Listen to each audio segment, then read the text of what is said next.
They say jealousy makes you bitter, but what if it makes someone obsessed with becoming you? This story isn't about fashion, it's about how envy can twist into something darker, something that could destroy your life without you even noticing. If it was a 24-year-old final year student at Unilag, bright, bold, stylish, the kind of girl who turned heads without even trying. She lived in a busy compound in Yaba, you know the kind. Noisy neighbors, children running around, and gossip that spread faster than Hamatan fire. Every morning, when Ife stepped out of her room, dressed for class, the entire compound seemed to pause. Her fitted gowns hugged her like they were made for her alone. Her tops, classy, elegant. Her jeans, always perfectly ironed, no crease in sight. Compliment followed her like perfume. Efe, you too fine oh. Babe, your drip dey scatter ground. And Efe would smile, pretending not to enjoy the attention. But everyone could see she did. But soon, those compliments turned into something else. The admiration in people's eyes shifted. Whispers replaced laughter. And before long, suspicion filled the air. Because one by one, her clothes began to disappear. At first, it seemed small, a single top gone missing, then another, then an expensive gown she had just bought.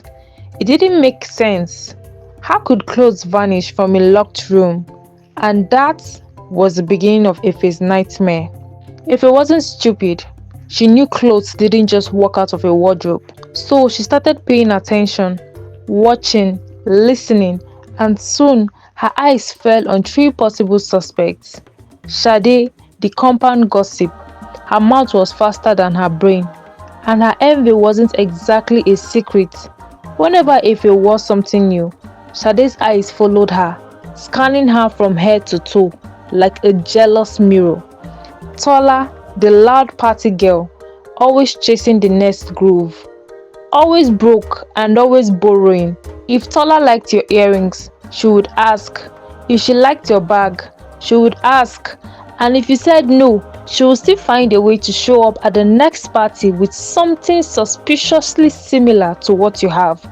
And then there was Bisi, the quiet, church-going girl, the one who always minded her business, always avoided drama, soft-spoken and respectful.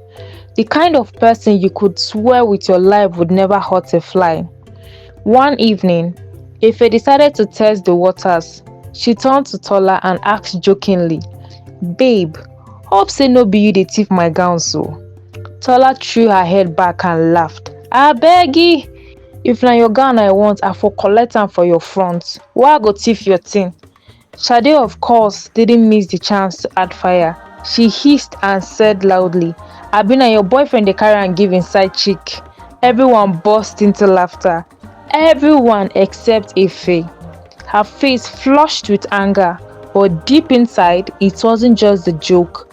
It was the way no one seemed to take her seriously. Like she was imagining it, like she was going crazy. That night, while Efe was lying on her bed in the heat of Lagos, staring at the ceiling fan spinning slowly above her head, she realized one thing. If she wanted the truth, she couldn't rely on anyone. She would have to outsmart the thief herself. Efe had had enough. The gossip, the laughter, the whispers, it was eating her alive. So one night, while the rest of the compound settled into the hum of generators and the faint sound of Afrobeat drifting from a neighbor's radio, she set her plan in motion. She balanced her phone between two books on the shelf, the tiny camera lens facing her wardrobe. A red scarf casually draped across the table made sure it wasn't visible. Before leaving the room, she whispered to herself, "Tonight, I will catch that thief." She locked her door, jingled the keys loud enough for anyone listening, and walked out, pretending to head for a late-night group study. But she didn't go far. She hid in the shadows of the balcony downstairs, her heart thumping like a drum in her chest. Minutes passed. The corridor was silent except for the buzzing of mosquitoes. Then soft footsteps. A shadow moved. Her door handle clicked once, twice, then slowly it turned. The door creaked open and the figure slipped inside. Not in a rush, not nervous, but calm, too calm, almost like someone who had done this before. Inside, the camera captured it all. The intruder walked straight to her wardrobe, opened it with familiarity, and began flipping through her clothes with practiced hands. If her chest tightened as she crouched downstairs. She couldn't see the face yet, only the sound of hangers shifting, the faint rustle of fabrics. Then the figure pulled out one of her newest gowns, held it against her body, spun lightly in front of her mirror with a smile, like it belonged to them. If his hand trembled, this wasn't just theft, this was obsession. She wanted to burst in right there, scream, drag the thief into the open, but she held herself back.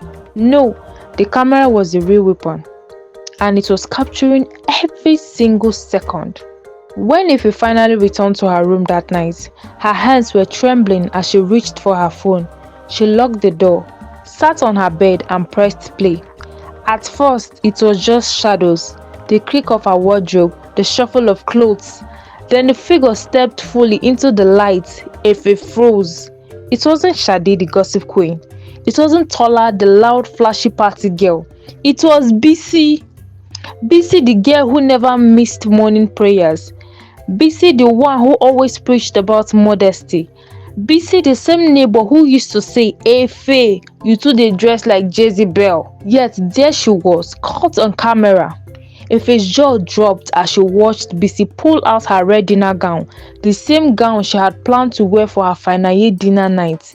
Bisi held it up against her slim frame, turned sexily in front of the mirror with a bright, almost childish smile, then posed as though she was on the runway.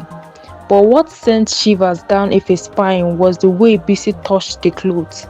Slowly, carefully, almost lovingly, like each piece belonged to her.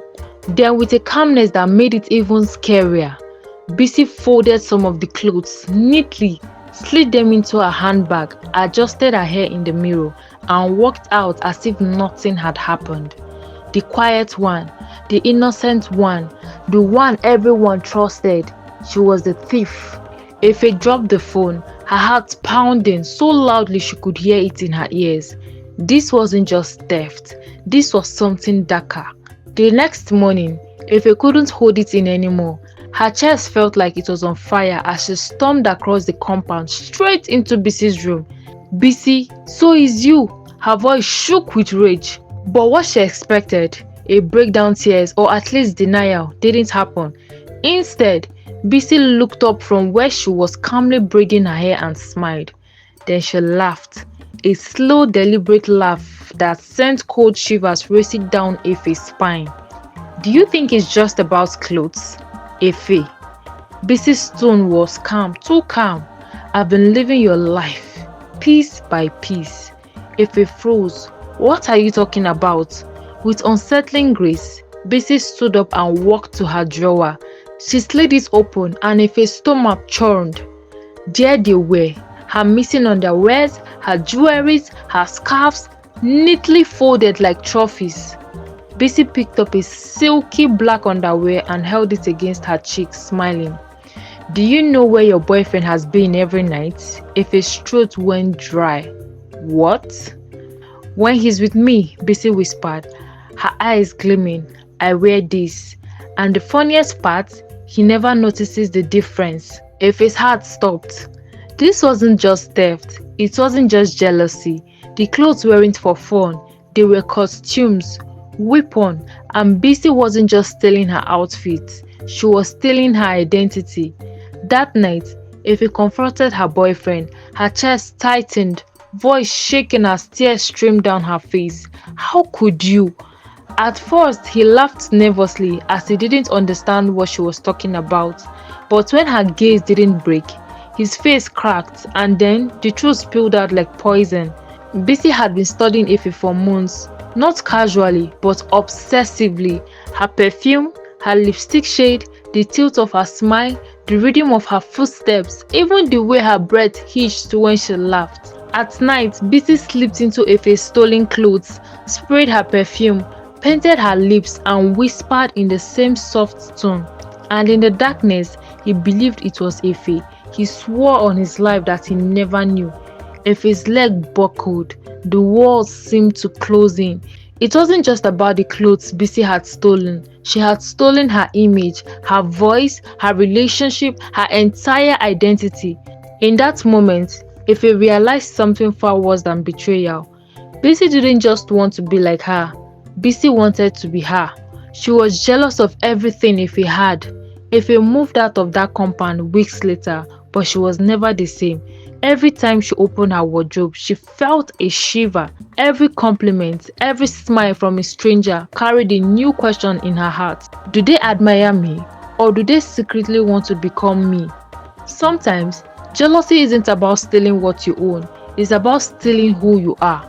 So look carefully at the people closest to you, the one who praise you, who admire you, who laughs with you, because the deepest wounds don't come from enemies, they come from the people you least expect, the ones who want to wear your skin, the ones who want to wear your clothes, the ones who want to be like you. If you enjoyed this story, please like, share and subscribe for more mind-blowing stories. And let me ask you, if you were Efe, what would you have done to Bisi? I'll be reading your comments. Bye and see you in the next one.